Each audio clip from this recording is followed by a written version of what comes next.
I want to thank everyone for taking time out of your busy day of listening to lots of great systems here to come by our tape seminar. This is actually, I think, the third tape seminar we've had at Rocky Mountain, but the first in a number of years. And there's a lot of changes and a lot of new things that are going on in tape, and hopefully today you're going to hear a lot about what's going on. It's really exciting news. So again, welcome to the seminar, Analog Tape, the Ultimate Format. We have a really great panel we put together today. I think everyone's going to really enjoy, get lots of information, whether it be about how to get into tape. How many people here actually own tape machines? Oh, so we have a lot of people. How many people are looking kind of interested? Maybe I might want to be interested. Great. Okay, so I think everyone here is going to be well served by our panel. And we have Chad Kassem here, who everybody knows. Kind of doesn't need much of an introduction, but there are a number of us that have been pushing Chad for years and years to get into tape, and first he had to get done with his high-res digital project, and he finally has taken the plunge into releasing tapes. We have Dan here from ATR Services, who's the man when it comes to ATR machines, repairing them, whether it be in studios or consumers. And I think when we talked last at Axpona, you were saying your whole business has shifted from about 80% for studios, 20% consumers, and it's almost flipped the other way in the last couple of years, 80% consumers, 20% studio. So there's something to be said. There's a lot going on in tape for consumers. Chris Mara, and actually Chris has a room upstairs you might want to visit with his new machine. And finally, we have Mike Romanowski, and actually Mike is part of the trio, the tape project team, who actually got this whole thing going. And actually, we should give Mike a hand, because without Mike and Dan and Paul, we wouldn't even be here. Thank you. When those guys put out the tape, and I actually should thank Winston Ma, who's unfortunately no longer with us. Right. Winston was the man who really got me into tape 10 years ago. One of the CES shows, Winston dragged me by the arm, said, "You got to hear this." And he had on the reference recording Arnold Overtures in his room, and said, "Wow, this is just absolutely amazing." So normally I spend time on how do you get into machines and stuff, but I think, you know, with the audience, like, why would you want to get into tape is maybe something I just want to quickly touch on. And first of all, you know, we're all here, we're all audiophiles, and we're into the music as well as the sound. And it's kind of like sound and music shouldn't be mutually exclusive. I mean, that's one of the biggest disappointments I have. You know, it's an art, and recording is an art, playing music is an art. They should really go hand in hand. And we're all here, again, because we really like sound along with our music. So, again, we want the best at home. And how can we get the closest we can to the live performance? And for some of us, it's digital, some of it's vinyl. But for some of us, the ultimate is tape. This is like when you hear tape, and I've had people come over to my home the last couple months, and everyone's walked away and bought a tape machine. It's like they hear the tape, and it's like, I can't listen to anything else now. So, you know, you can see there's lots of ways of getting into tape. There's the pro machines like the Ampex, Studers. There's Greg Barron's machine, which is upstairs. You've got Techniques, and you've got Chris's machine, which is upstairs, which, again, you look at Chris's machine, it's $4,000. There's no reason why you can't get into tape now. It's all in one, nothing to do except clean the heads. So there's no excuse for not getting into tape. And hopefully next year, you'll see a new machine from Horchhaus, made in Europe, which will be around $5,000. So you're gonna have two new machines. Think about this, they're warranted. You know, they're not like you buy something and you know, it's a crapshoot sometimes. So all of a sudden you've got a machine, guaranteed, warranty, just like buying a new product. Okay, and finally I just wanted to touch on some of the sources. And if you go actually to my website, audionirvana.org, you can kind of pick all these different sources up. There's about 26 companies now releasing music on tape, with Chad being the latest edition. And Chad, why don't you show your tape? Okay, we've done two of them. We did Janison, Breaking Silence, and Ben Webster, Gentle Ben, as the first two. And then we're going to do 12, I think 5 RCAs, and shoot, I should have brought 5 RCAs, and let's see, a couple of Wilsons, and God, I can't remember, but anyway, 12 great titles, and that's the beginning. You know, and that's great because, you know, Chad has access almost more than anybody to all the great recordings out there. So, you know, that's the biggest thing, is how do we get them? Until now, a lot of them have been kind of reissues, like Opus 3, which are spectacular recordings, and they own the rights. But now we're finally getting to those, you know, recordings that are owned by the major labels, and that's what people want, and plus rock. I mean, we've been pretty successful getting classical and jazz on tape, but 60% of people listen to rock, so, and that's what they're clamoring for. And you can see, like, 60%? No, well, I'm just 60. kidding. Country's 30, dude. Huh? Country's 30. Well, not in our business.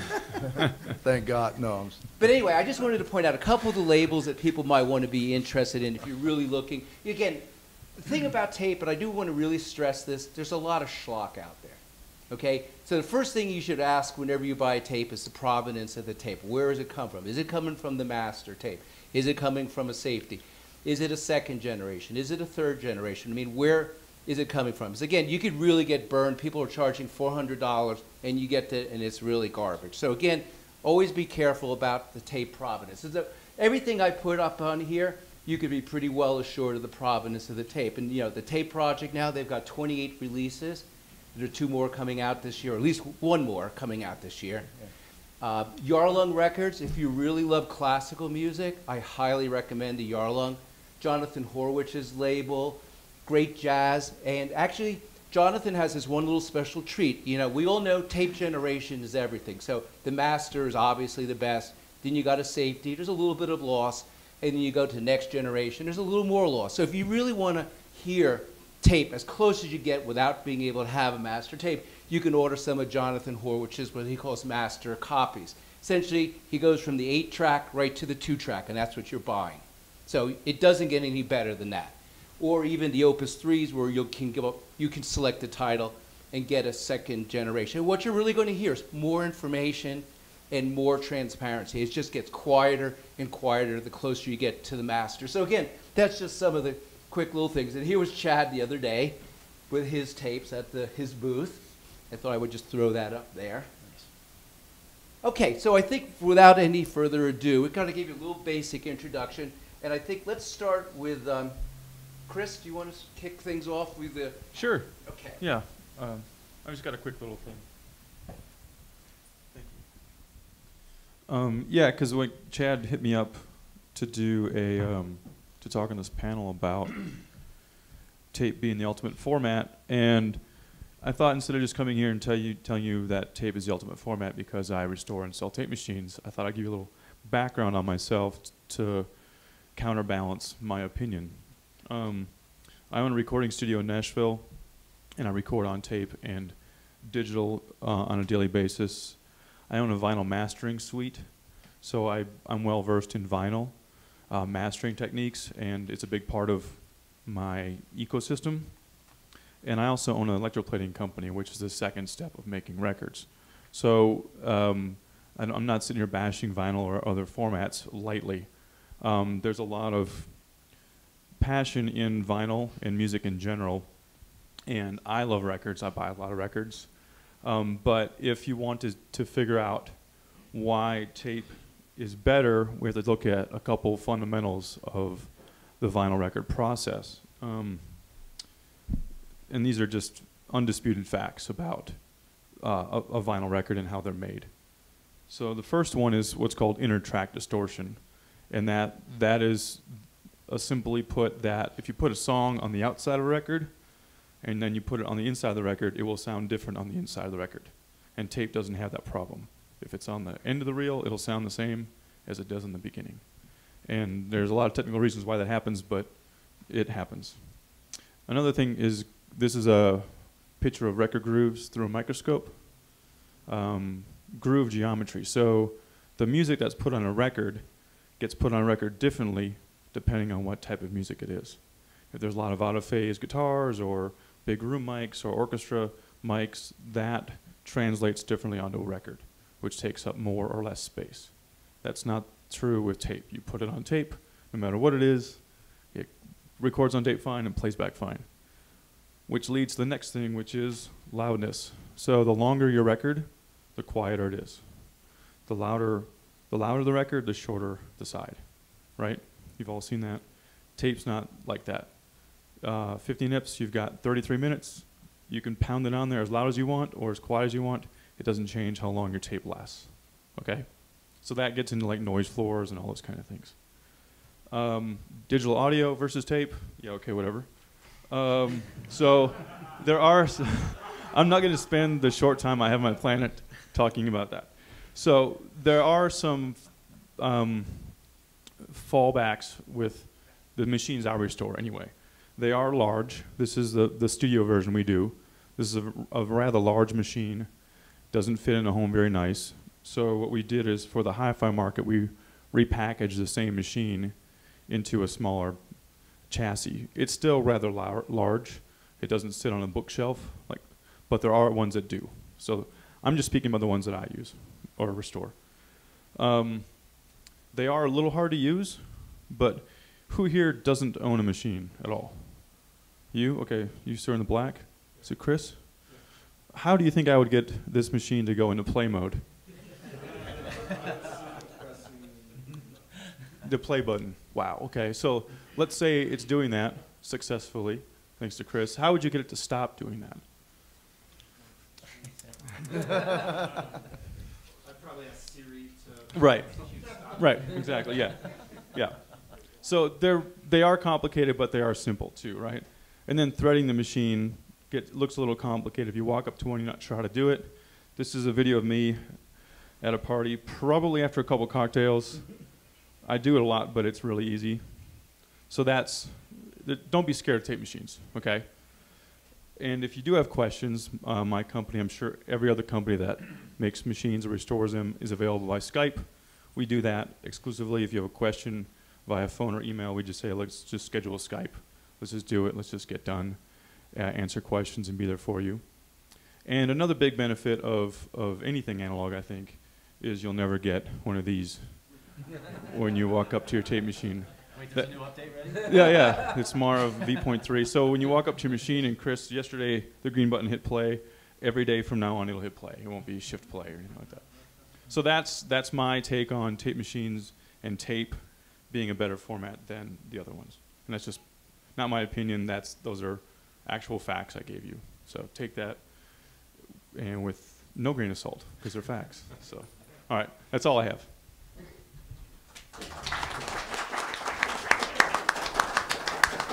Thanks so much, Chris.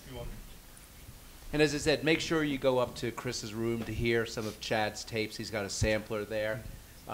Chris didn't mention, I know Chris does a lot of things at his place at 1979. I know someone, I think Dave Cope just came down, and he runs a recording class for people. So he does a lot of different things down at his studio. So check out his website, because you might find some fun things besides to do. Okay, so the next person I'd like to invite up is Dan Labrie. Dan was also on our panel back in Expona. He is the ATR man in the country, selling, repairing. He is the man. He worked with the man. He learned everything from the man. Okay.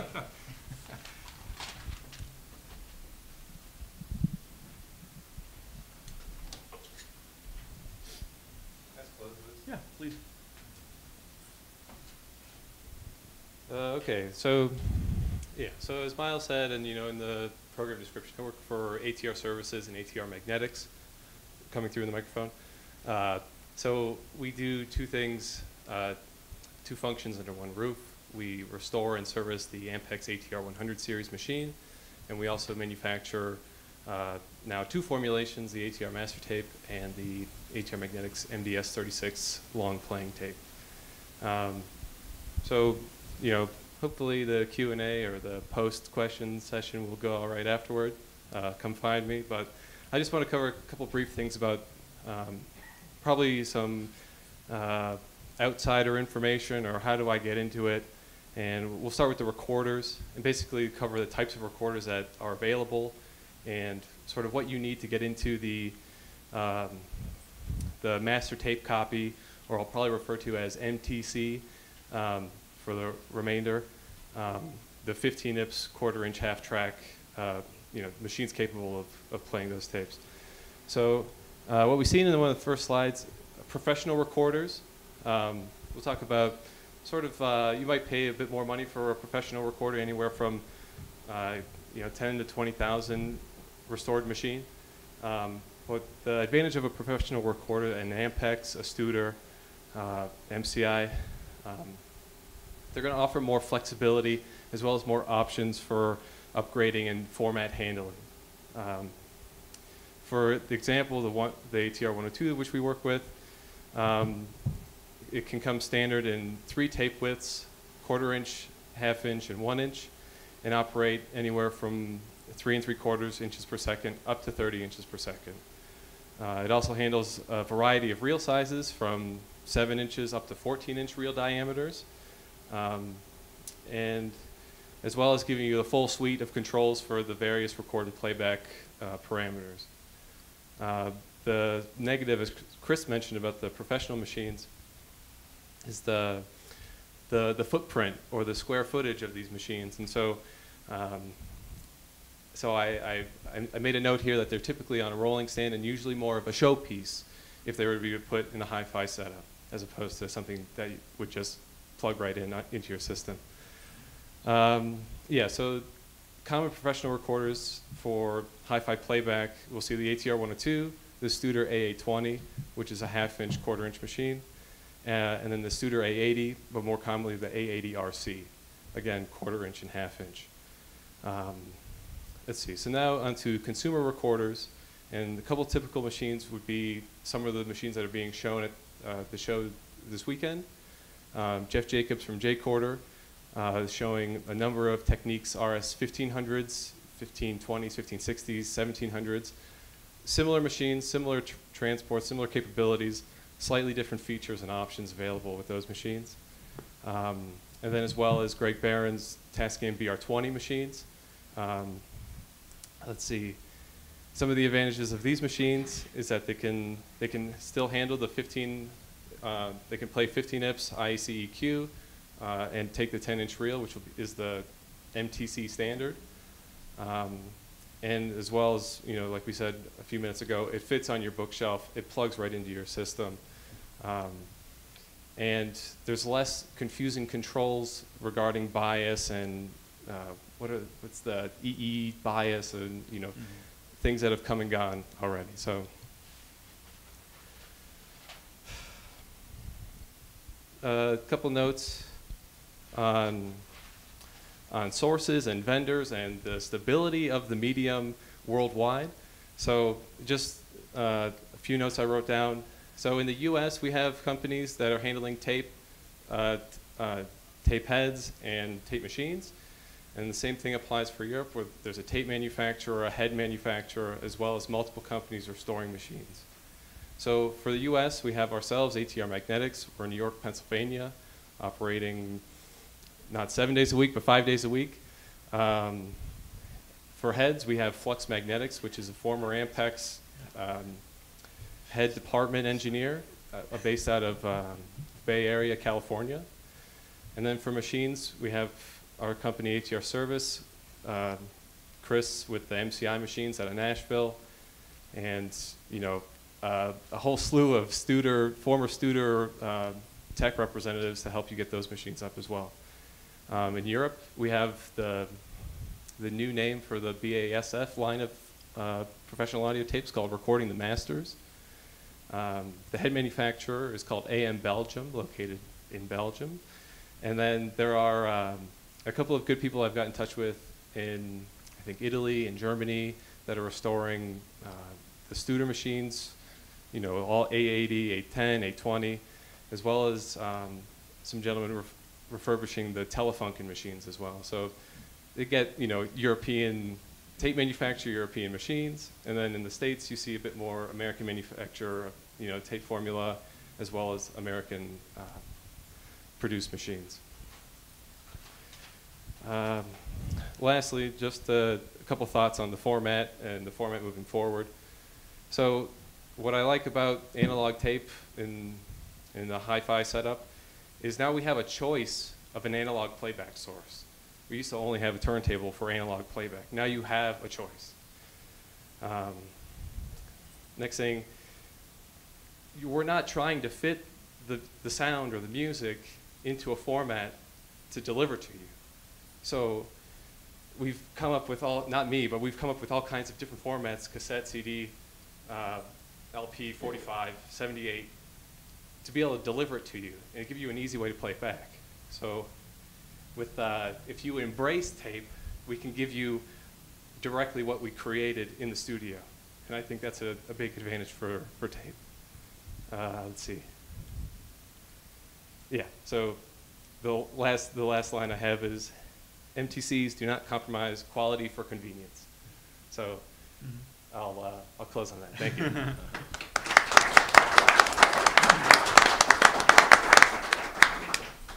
Thanks so much, Dan.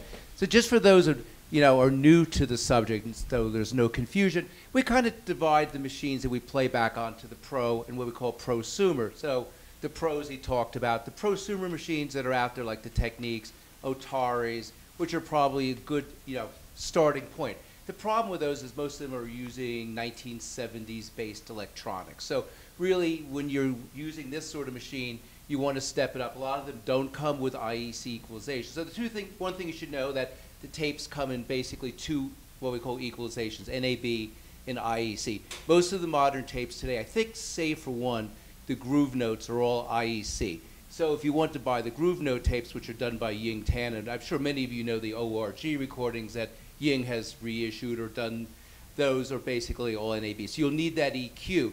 Most of the old machines, although there are a few of the Techniques that do have both EQs, most of the machines were just NAB. So to get to play the new tapes on the older machines, you usually need to add external electronics. And there's a couple companies out there like the Tape Project that has their repro.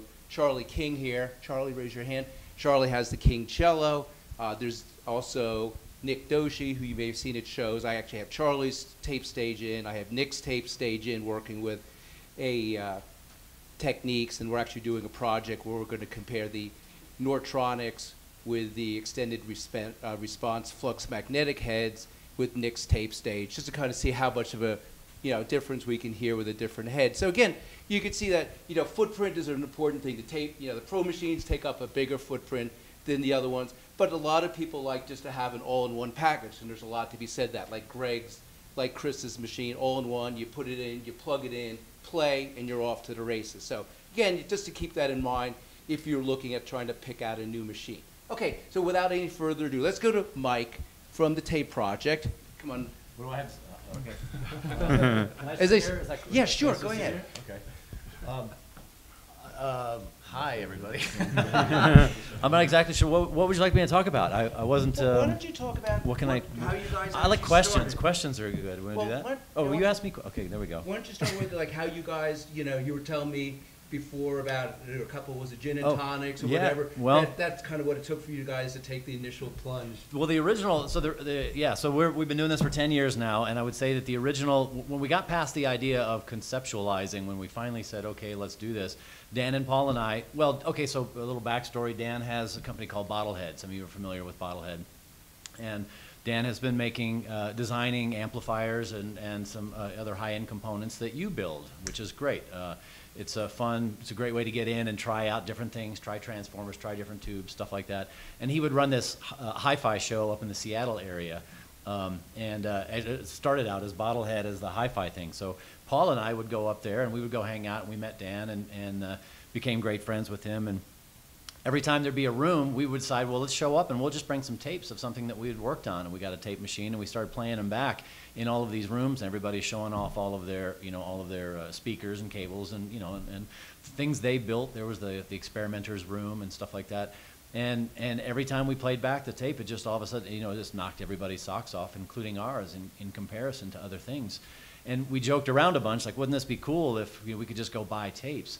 Well, we started getting together, and through consecutive dinners at a cool place called Original Joe's in San Francisco, we would get together and we would hang out and we would drink gin and tonics and go, wow, wouldn't that be cool? Wouldn't that be cool? And after a few of those, we finally said, well, fuck yeah, all right, let's do this. This will be fun. Nobody's doing it, and let's do it as high quality as we can.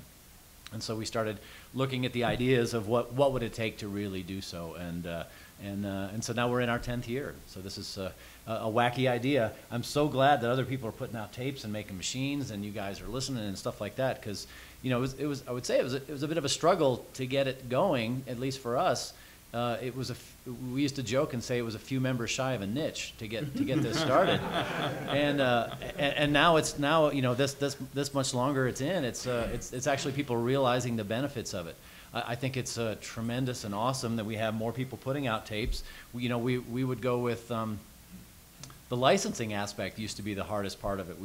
We would knock on people's door and say, we want to talk to you about licensing your original master tape, and not an EQ'd copy, not a safety copy. We want to go straight to the original. That's part of our ethos. And they kind of looked at us like we were crazy. Well, not kinda, but they definitely looked at us like we were crazy, because they thought, well, you're only going to do this many copies, and we're used to getting this much for our licensing, as a per copy bit. We could give way more as a licensing fee, but we're only going to sell, a whole lot fewer. And now having more and more out there makes the knocking on the door a whole lot easier. Well, you guys having that also infrastructure, so that's great. Yeah. And you guys also were kind of lucky, because you and Paul both were in the industry, were very familiar with a lot of the tapes and recordings that are out there. So that kind of how you came to choose your initial recordings. Yeah. Well, as mastering engineers, Paul and I had a lot of in with some of the labels, Concord Jazz, and a Reference, and a whole bunch of others that we were connected with anyway. And so we were able to really say, hey, look, believe in us for a moment. Think this is wacky, but follow us for a bit and see what happens. And that led to opening some other doors. Go ahead. Tell us a little bit about when you did the first one with Keith. Because Keith has his own sort of one-of-a-kind machine, and he brought his machine over. I don't think that tale has ever been told. Keith is one of a kind, period. Yeah. He's a really smart man. And one of the best classical engineers I've ever heard. Keith Johnson, if the rest of you guys don't know who we're talking about. But so we started doing, we got into a few of these, and we started talking about some of the reference ones. And Paul had been mastering reference recordings for a very long time, and their output. And we started talking about some of these. And Keith, as a project, and I actually think it was high school, may have been college, but I'm pretty sure it was high school, that he built a 3-track tape machine so he could go out and record. So, when Keith goes out and records, he builds his own mic pre's, the electronics within a microphone. He'll say, I want this capsule, but I want this to do this, and I'm going to do that. He's developed his own ways of doing things, including the tape machine, and he's been carrying that tape machine around for a very long time. So when we got to doing this, instead of getting the original master tape, Keith showed up with his tapes, and we played it off that machine. So it really did not get any closer to the original than playing back on the machine, recorded by the guy who built the machine and did the recording. So that was pretty special. And sitting there listening to those, it was fantastic. And some of these, when you come across these, as you guys all know, that the master tapes, sometimes are spot on and sometimes need a little bit of massaging. We're not against, certainly. Paul and I, as mastering engineers, are not against sweetening if necessary, compensating for problems, polarities, whatever happens to be, being able to do a little bit of adjustment to it. Keith's stuff just straight off just was right on. It was great. We didn't have to do anything to it, and they were fantastic. One other thing, one of the questions I see on my bulletin board, and just from people in general, is, they would say, well, we want more rock, and, I understand that, but I think the one thing they don't understand is a little bit about what it goes into licensing the tapes and the money. Oh, yeah. So maybe you could just comment a little bit about, the whole process of what it takes to get a tape. Well, the whole process for us is, since there are 3 of us, and we're just big music fans, so we started out with no genre-specific thing. The idea was, if we like it, and then we can get it. So the first thing is that the 3 of us get together at these dinners, and we say, here's my list. I've been listening to this. I like this. I like this. You should hear that. Do you know this record? Check this out. We get together, and then we swap lists, and we make sure everybody gets to hear everything, that we're all jazzed about for that moment. And then we compare, and then if it's a unanimous vote, if we all say, you know what, I like this. This is great, no matter what it is. It may actually not even be a great recording. It might be something that just content-wise moves us. It might be something that we go, well, this is sort of a, it's an okay recording. It's a mono. It's got some tape hiss. It's got, from whatever it happens to be, or, there's no preconceived notion there other than we like the music, So we're starting from an enthusiast, from a fan standpoint. But then the hard part of getting the licensing. So back to your question there is, again, for one, the hard part for one is convincing the label to even talk to us. The other is that it's worth their while to pay a lawyer to do the agreement that that they're used to selling tens of thousands or whatever it happens to be of something rather than hundreds of something. And so, you know, their lawyers' fees are more than what they're probably going to make on the project in the first place. But then from there is getting into, is the master tape available? We've had a whole bunch of rock stuff. We've come across the whole thing. We're like, this is great, and the label's into it, and everything is awesome. And then we find out that the vault has got it missing. Something happened that somebody just walked off with it, or it was dumped years ago. And so sometimes, you know, the hardest part is finding that. We come across a whole bunch. There was a Ry Cooder one, for instance, that we came across. The only master was a DAT, and everybody was all for it, but we're not going to do that. So. So beyond the licensing is also the acquisition of getting it. How do they, because in the old days when people talked about tapes, one of the biggest resistances from the record labels was, well, you could use this to make a record, or you could use this to make a CD from this because it's so good. You still kind of counter that sort of resistance. Well, so you mean like people coming to us and saying, this is great, you should put this out? When you go to the record label yeah. and you're asking for a certain, to put something out on tape. Yeah. And they still consider that tape as like, hey, that can be used to make counterfeit yeah. records or CDs. Do you have that issue still? Well, you know what? Maybe not so much, because more and more labels are in their catalog releasing high-res versions. They've done some, digitization. They're doing, their HD tracks, or how they're getting their high-res versions out there, which is great. And to some, there's a little bit more concern about that than there is making the tape copies. Our problem with tape copies, well, the closest thing that we have as a problem with that is that people will buy our. We've had some people buy our tapes, and then they turn around and make tape copies of those and sell those as original tapes, and they're not. And so that's the only problem we come across like that. For the most part, it's not. We don't really have that much of a problem. There's a handful of isolated incidences, but that's it. Great. Well, thanks a lot, Mike, for awesome. sharing some of your thoughts on that. So thanks, Myles. We have one person left. Mike as well. Hello?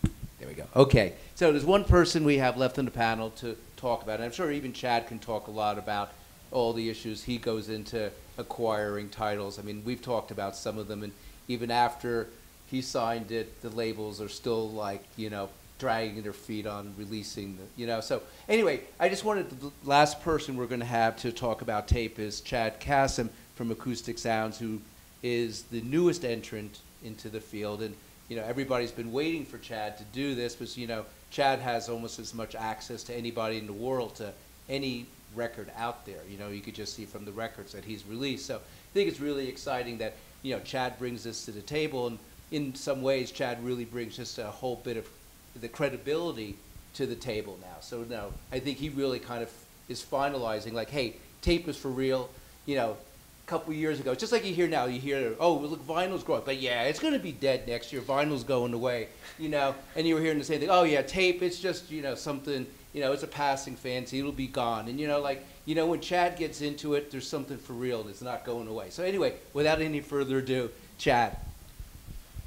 All right, I just wanted to say I'm impressed with Chris's demonstration and Dan and what everybody's had to say. It's been a lot better of a panel than I thought. It was pretty interesting.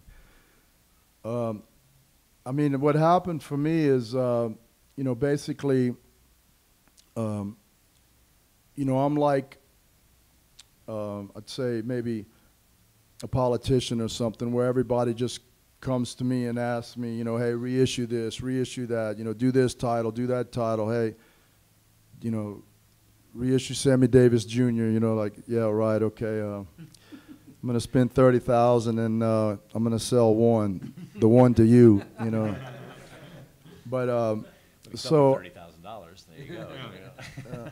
And so, basically I'm like the voice that brings it to the label or whatever, or tries to represent y'all. I know what I know what I want, and y'all really want the same thing as I want. We want to hear our favorite music sound as good as it can. You want to be able to, to hear your favorite recording to where it sounds like the guys in the room with you, and it's that kind of sounded funny, but you want it to hear your favorite recording the best way possible, and And that's what I want. You know, I want to hear my favorite records sound as good as they possibly can. And so people ask me, you know, like they ask for the high-res DSD downloads, and, you know, a couple of years of everybody asking me, it's like, well, finally, hey, man, I got to do something about this, you know. This is for real. It's happening. And we did that, you know. Next thing was the tape, you know. People, hey, man, you ought to reissue some tape. Yeah, right. You know, I mean, 'cause everybody doesn't really know. All of it is a lot harder than most people think. I mean, you got to go to the label and start begging them, you know, and then offering them money and offering them more money. And then, you know, I mean, basically you could slap the guy in the face with $100,000 and they just like, listen, we need the money, but we can't take it. We're going to have to spend $50,000 on paperwork, and then maybe in a year and a half from now, if we can get everybody to agree, we'll take the money, you know. And that's really what it's like. So it's a lot harder than people realize, but so many people kept asking me, so many people were buying the reel-to-reels, you know, the professional machines, the prosumer machines, you know, and everybody's buying the cars. Now they need the gasoline, you know.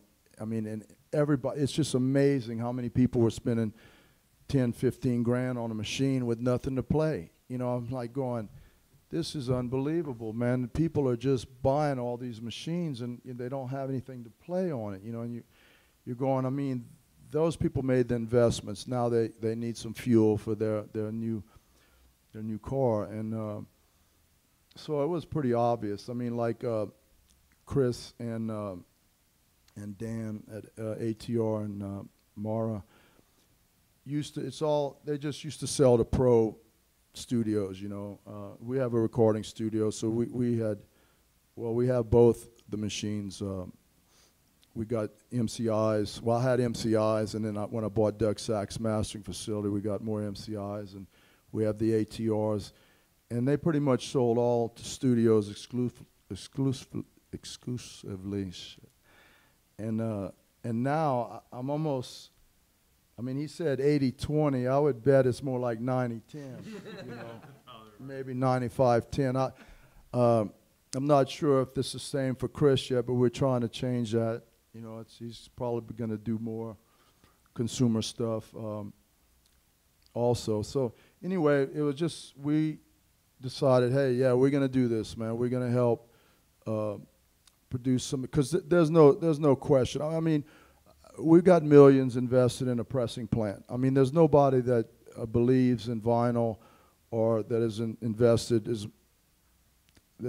There might be a few people that invested more than I have or believe in it more than I do, but I'm not sure who they are. But so, you know, I kind of think it's the ultimate, but, you know, but tape, you know, you just can't beat it. I mean, it is the closest you're going to get to the master tape. And, you know, especially like some of our recordings, we don't need to even master our recordings. I mean, we've licensed one to the Tape Project and a blues record, and we sometimes these good recordings don't even need to be mastered. So I mean, it's like you're basically getting an uneq'd, you know, copy, uncompressed, unmessed with, you know, master tape.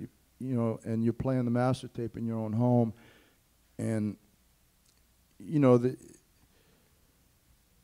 it doesn't take much to hear the difference. I mean, if you go to the room with we have 9028 and you listen to one of the tape copies on Chris's machine, I mean, it's like, you know, it's just so smooth, so natural, so nice. You just can't compete with it. So, you know, our job is to get y'all what y'all want. If y'all wanted high-res download, we're going to try to make the best high-res download we can do. Y'all wanted vinyl, 33, 45, SACD. If y'all want tape, you know, that's what we're going to do. We're going to try to get the highest quality we can of your favorite music and do the best job possible. I mean, shit, if you want cassette, if there's enough people that ask me, you know, I mean, I might have to draw the line there, but, you know, my job is to get y'all what y'all want and in the highest quality possible. And you really just, the tape is the ultimate, you know. It's, you know, and these people are buying, you know, pro machines for their home, you know, and it's like, that's the other thing is, you know, we're the SME distributor, and we buy and sell lots of really expensive amps at Acoustic Sounds. But I tell people, I says, you know, you can upgrade that $50,000 amp to this $100,000 amp, and yeah, it may be a little bit better. But if you spend, you know, $4,000 to $14,000 on a tape machine and play a tape, the improvement, you can't get that kind of improvement upgrading your system. There's just no way. There's no way. I don't care what amp you change to, what turntable you change to, what cartridge, whatever you do in your system. I mean, you could spend $250,000 upgrading your system, and I don't think it's going to improve your system as much as, you know, a really good tape machine, ATR or MCI and a good tape, you know. Now, it brings up another thing is you really don't know what sometimes you're being sold. I mean, who knows? A lot of people are mastering from CDs right now to vinyl. You know, they're also mastering, you know, they're saying they're selling master tapes, and you just really don't know what you get. You know, a lot of people are selling on eBay. I guess you take your chances. Sometimes you get something really good. It's just like anything else, you know. So you kind of have to watch what you buy. I mean, I don't know. Myles probably has more experience at, you know, taking chances on tapes. But it's the same thing with, you know, vinyl and other things. I mean, people that don't have the access to the masters will use whatever they can, you know. So I guess you just got to watch and know who you're buying from. Or say you buy a couple of records from us and they sound good, well, chances are the third one you buy will sound good from that label, you know. You buy a couple tapes from somebody and they don't sound that good, then, you know, you might, you know, quit buying those tapes, you know, I guess. But anyway, I'm so excited about the response. I mean, we finally, after 2 or 3 years, did a couple of tapes, and, you know, we got people that, you know, we got a couple people that are trying to buy all we brought to the show, you know. And so it's, thank you, Woody. But it's very exciting. I mean, the response, the people are, they're putting their money where their mouth is. I mean, they haven't just been begging me, and they're ready to buy, and they're serious, and they have the machines, and it's been great for the tape companies. I think it'll be good for us, and the consumer is just really going to have the best sound that they possibly could have. I mean, we're very excited. We're very happy. We want to thank you all for supporting vinyl and tape. And like I tell people, every time they buy something from us, they just reinvest it in their hobby, in my hobby. And in this, all of this has just been a dream come true for me, as far as it's just been a hobby. And I've been able to continue it. Oh, no, Mike. I just want to say, to tag on to what you're saying, we also have to give a shout out to ATR for making the tape. You know, this has all been possible because tape formulations have gotten better over the years and allowed us to be able to put out this resolution. So, you know, we can have the machines, we can have the content, but until we have, you know, all of the supply line, tape heads, electronics, everything along the way to get to that spot, we've finally gotten there, I think, which is great. So, yeah, shout out to all of them. Thank you. Thanks, Dan. Yeah, I mean, without the tape, we ain't got nothing. And that got dicey for a while. I think ATR was the only company making it for a while, and they make a good product, and they make some good machines. And if, you know, it takes everybody, it takes the consumer to buy it, they help. It takes the people making the machines, licensing the records. You know, it just takes an army. But we're lucky that it's all, everything lined up, man. And this happened. And I mean, it really, you know, from them having drinks and, you know, but it had to, somebody had to start and have the balls. And we appreciate that. And when I started, I'm good friends with his partner, Paul. You know, I decided that, you know, I'm not going to undercut them or try to compete with them. I'm just going to try to stay in the same range. They've kind of made a standard that seemed reasonable. We're going to be friends.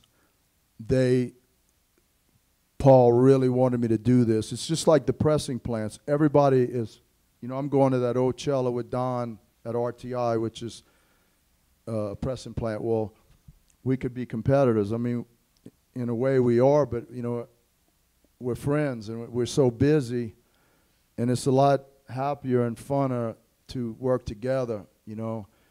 And it's the same with the tape project. We're friends with them. They're smart enough to realize that we're only going to help them and they're only going to help us by having more. I mean, if there's only a little bit of gasoline, you know, people aren't going to buy the tape machines. I mean, they need, it all got to work together. And so they were very welcoming and helpful. And if I have some questions, I can call Paul. Hey, you ought to do this, you ought to do that. This is what we do or how we do it. And we're all working together, and it's a beautiful thing. And we're not trying to compete at all, you know. So but thanks for the support.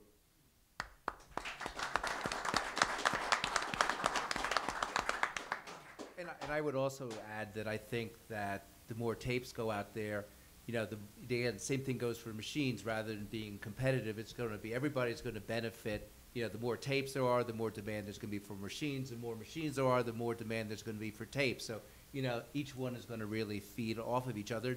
You know, maybe someone besides Horch House is going to take the plunge for a new consumer machine, which would be like really incredible to see in this day and age. Like what we could do with current day technology to build a new tape machine. I'm sure there's some ideas that a lot of people have how we can make an even better machine. But, you know, just harkening back to what Chad was saying about the tape being the ultimate. And, you know, I'm an analog guy, vinyl and tape. I have a darn good analog front end, you know, it's no slouch.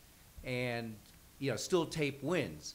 And, you know, it isn't just the music, but, you know, even in terms of the tape, there are just some instruments that no matter what you want, that only tape's going to give you. Especially when you talk about percussive instruments, take a marimba, take a xylophone. I don't care how good your arm is, how good your cartridge is, it's not going to do what the tape does. Talk about the low end. Again, no matter what, there's always going to be some sort of compromise when you're cutting vinyl in the low end.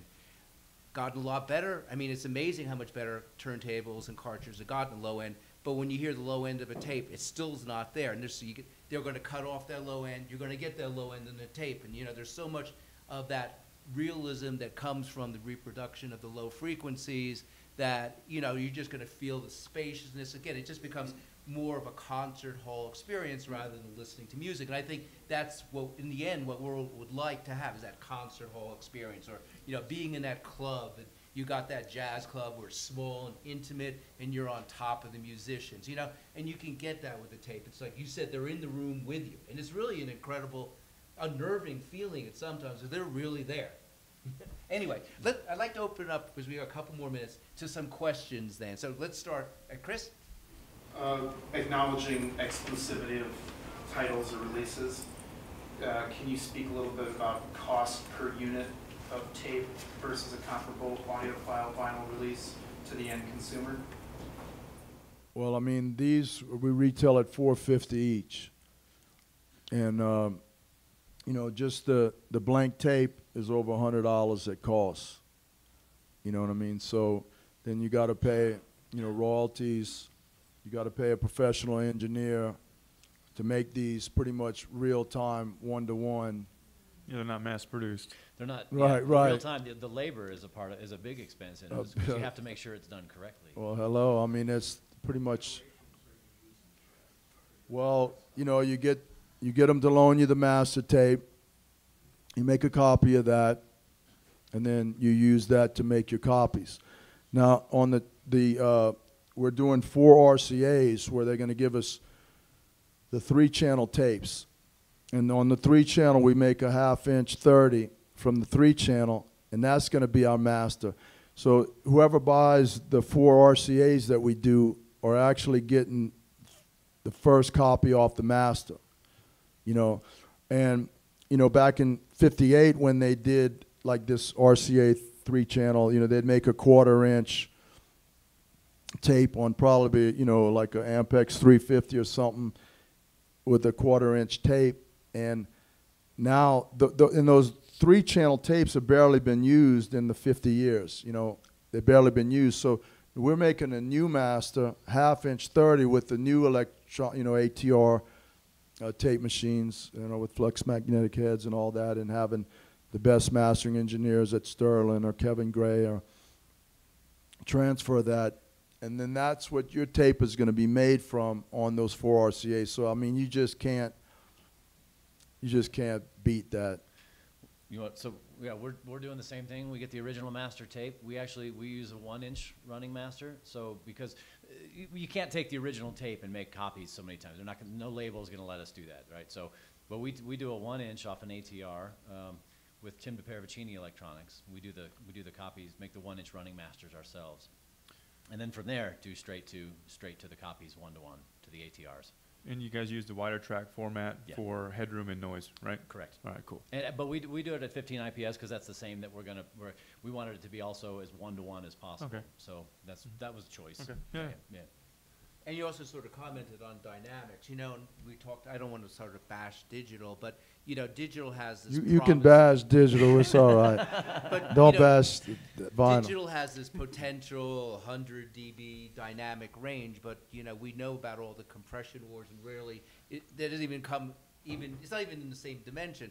The one thing you're going to hear, no matter what Chad really said, is you are hearing the music. I mean, other than what the recording engineer has done in terms of compression, where maybe they did some peak limiting on the tape, which you'll hear. But the thing is, you're getting that uncompressed version. And let me tell you, when you hear the music uncompressed, that's what's real. Well, engagement. I mean, that's the whole point, is to get people to be actively listening and engaged in the music rather than sort of pushed back and making it passively background. Mm-hmm. That's why we all love music. Okay. That's why we're doing this. Okay, I think I'm getting the signal from the back. I think that's what that means. Yes.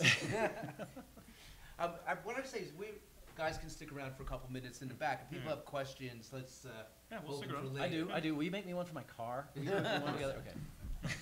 Okay, well, thank you, everyone. Why don't you say the announcement?